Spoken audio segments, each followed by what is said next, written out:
Consejera, señorías, el objeto de esta interpelación es preciso y concreto. Su propio título lo explica. La actividad desarrollada por una empresa pública, gestión de infraestructuras sanitarias del Principado de Asturias, Gispasa, y en concreto lo relativo a la construcción del nuevo UCA, su ejecución y modificaciones, y ello en particular y a la luz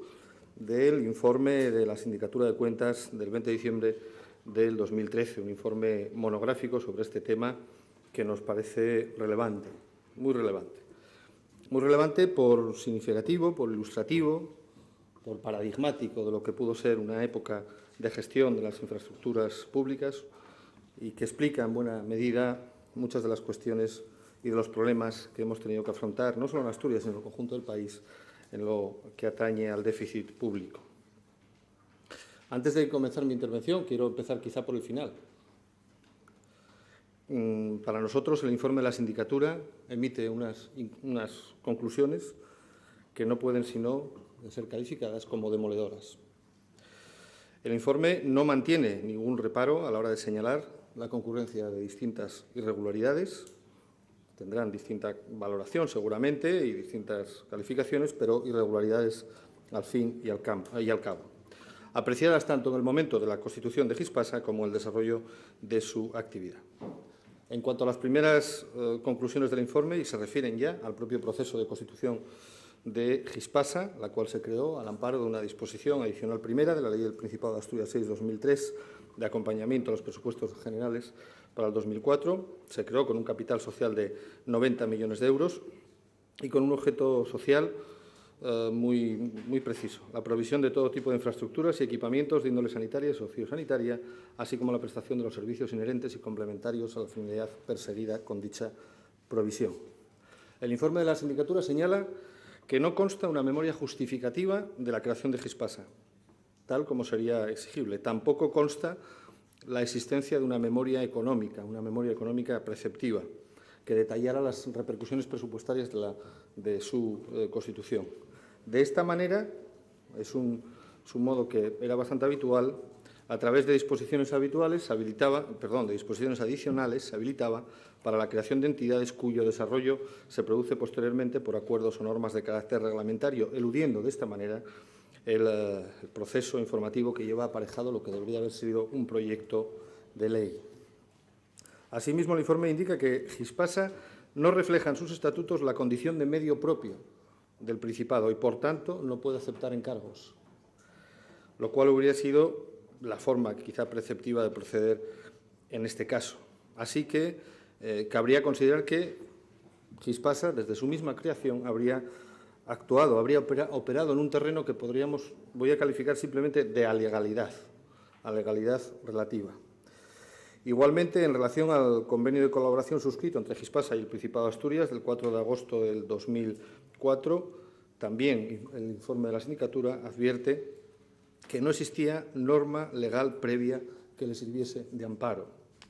pues en el momento de la suscripción no existía norma que eximiera del sometimiento a la legislación de contratos al conjunto de convenios cuyo objeto es el propio de lo que se ha llamado contratos típicos. Y no ha sido posible, además, acreditar la publicación del convenio. Por lo tanto, el procedimiento por el que se creó nos parece que es absolutamente, ya lo repito nuevamente, alegal e irregular. También nos interesa destacar que la Sindicatura de Cuentas no muestra ninguna duda al afirmar que Gispasa se creó principalmente con el objetivo de evitar la inclusión del endeudamiento originado por la construcción del nuevo UCA en el balance de la comunidad autónoma. Se puede discutir sobre si este era un objetivo razonable o no. Desde luego, a nosotros nos parece que era la manera de sortear las que ya en aquel momento eran evidentes limitaciones presupuestarias y financieras de nuestra comunidad y de nuestro país, y además haciéndolo para tratar de sortear los controles de la Unión Europea. Se ha hecho en todas las administraciones, lo han hecho todas las administraciones autonómicas, lo cual a nosotros no nos consuela aquello de mal de muchos, consuelo de tontos, ¿no? Pero si el objetivo era que el coste de la operación no computara en el balance de la Administración autonómica, cabe preguntarse si ese objetivo se consiguió. La normativa europea permitía esta posibilidad en el caso de empresas públicas siempre que éstas asumiesen todos los riesgos asociados a la ejecución del proyecto y siempre que la actividad realizada por aquellas estuviese claramente orientada al mercado.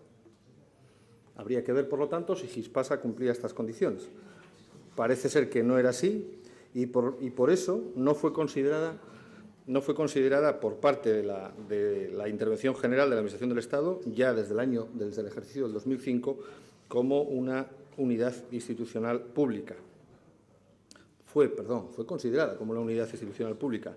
porque su actividad es meramente instrumental, ya que no realiza en nombre y por cuenta propia de forma directa ninguna actividad comercial y los ingresos que recibe en forma de endeudamiento no pueden tratarse como ventas. En consecuencia, la pretensión inicial, transcurrido apenas un año de su constitución, que era ocultar el endeudamiento, no se consiguió. Su endeudamiento pasó a computarse desde entonces en el balance autonómico, eliminando, por lo tanto, cualquier tipo de interés, llamemos utilitario o instrumental, que pudiese haber tenido la creación de esta sociedad. El informe, además, hace referencia a la cesión del contrato de redacción del proyecto y dirección de obra del nuevo UCA a Gispasa. Critica duramente esta cesión también. Hace referencia a que esa cesión del contrato implicó el cambio de régimen jurídico del contrato, que pasó de contrato administrativo a contrato privado, con todas las consecuencias asociadas a estas, en definitiva, por la pérdida de las prerrogativas de la Administración, la pérdida de una serie de prerrogativas que la Administración en los contratos públicos siempre ostenta y que en este caso no era posible. Seguidamente, se critica también en el informe que desde el año 2008 hasta el año 2011 las contrataciones realizadas por Gispasa no se sometieron en toda su rigurosidad al régimen de contratación que legalmente le habría correspondido. Tras la entrada en vigor de la Ley de Contratos del Sector Público, en el año 2008, que incorporó a su ámbito de aplicación a aquellas entidades de derecho privado participadas mayoritariamente por las administraciones públicas, la actividad de Gispasa debería haberse acomodado de forma completa a esta Ley de Contratos del Sector Público. Sin embargo, esta adaptación a estos nuevos preceptos, a esta nueva normativa vigente, que evidentemente incorporaba una serie de salvedades y de controles en materia de contratación pública, como ya digo, sin embargo, esa adaptación no se produjo en el caso de Gispasa hasta el año 2011. Por lo tanto, durante un periodo largo de su actividad, del año 2008 al 2011, también estuvo en una situación de alegalidad en cuanto a lo que se refiere a la contratación que desarrolló. En cuanto a la licitación del contrato de construcción, se hacen una serie de críticas, en fin, se valoran que, de alguna manera, la licitación tampoco fue del todo regular, se aplicaron unos subcriterios que no venían especificados previamente en los pliegos de cláusulas administrativas, una serie de irregularidades, también en otra serie, no solo en el contrato de construcción, sino el contrato de seguros, el contrato de gestión integral del proyecto. Y en cuanto a las obras de construcción, el informe de la sindicatura destaca una serie de cuestiones económicas que nos parece importante reseñar. En primer lugar, el notable importe de los modificados realizados en relación con el presupuesto original. Las modificaciones ascienden a casi 81 millones de euros, lo que implica que los modificados supusieron un 30% del importe total facturado en la construcción del hospital. Un tercio del coste del hospital se corresponde con modificados introducidos durante su construcción, cuando además el presupuesto inicial de licitación de las obras de construcción del hospital se había adjudicado con un descuento de alrededor del 22%. O sea que previamente se rebaja en la adjudicación y luego se utiliza el socorrido y conocido mecanismo de los modificados de obra para incrementar un 30% el presupuesto inicial de licitación. Nos parece una actuación, vuelvo a repetir, probablemente a todo esto le suene y mucho y probablemente puedan acusarse de que usted en otra administración lo ha hecho y corregido y aumentado, pero a mí realmente me parece de todo punto reprochable, ¿no? En cuanto al coste efectivo del nuevo UCA, en el momento de la fiscalización, estamos hablando de diciembre del 2013, el coste efectivo, la sindicatura lo sitúa en unos 281 millones de euros, cuando se había adjudicado por 190. Y, como decía, un tercio de ese coste se corresponde con modificados que, además, la propia sindicatura no tiene ningún reparo en decir que son, en su mayor parte, no estrictamente necesarios para la conclusión del proyecto tal cual fue licitado, por lo que, indica, deberían haberse tramitado como obras accesorias o complementarias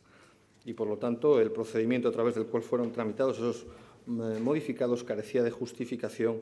atendiendo a la legalidad vigente. Además, estos modificados no solo repercutieron en el importe, en el aumento del costo, sino que hay que hablar de los plazos, ¿no? Y pone de manifiesto también el propio informe que estos modificados provocaron, además, una demora muy significativa en los plazos de ejecución del proyecto. De tal manera que un proyecto que originalmente preveía finalizarse en 4 años y medio, necesitó algo más de 8 años para finalizar sus obras, a base de prórrogas, modificados y demás incidencias. Y, por lo tanto, nos parece que también desde el punto de vista del plazo y del tiempo consumido, si es que finalmente se puede dar por finalizado, que yo creo que ni siquiera en este momento podemos decir que esté finalizado, ni siquiera en este momento, pero al menos la sindicatura, a fecha de diciembre del 2013, aprecia esa dilación en el doble del plazo que estaba previsto. Esto es el relato de lo que nos ha traído hasta aquí. Como he consumido ya todo mi tiempo para esta primera intervención, me gustaría que por parte de la consejera se pudiesen ofrecer explicaciones de todas estas irregularidades que, vuelvo a decir, no son inventos de este diputado, sino que aparecen reseñados con toda contundencia en un informe del órgano fiscalizador y, por lo tanto, me gustaría conocer cuál es la opinión respecto a ellos de la consejera y, por lo tanto, qué explicaciones puede dar el Gobierno de que se hayan producido estos hechos. Como ya le decía, esta es la primera parte, que es lo que nos ha traído hasta aquí. Probablemente en la segunda, si es posible, trataré de hablar del futuro de esta sociedad.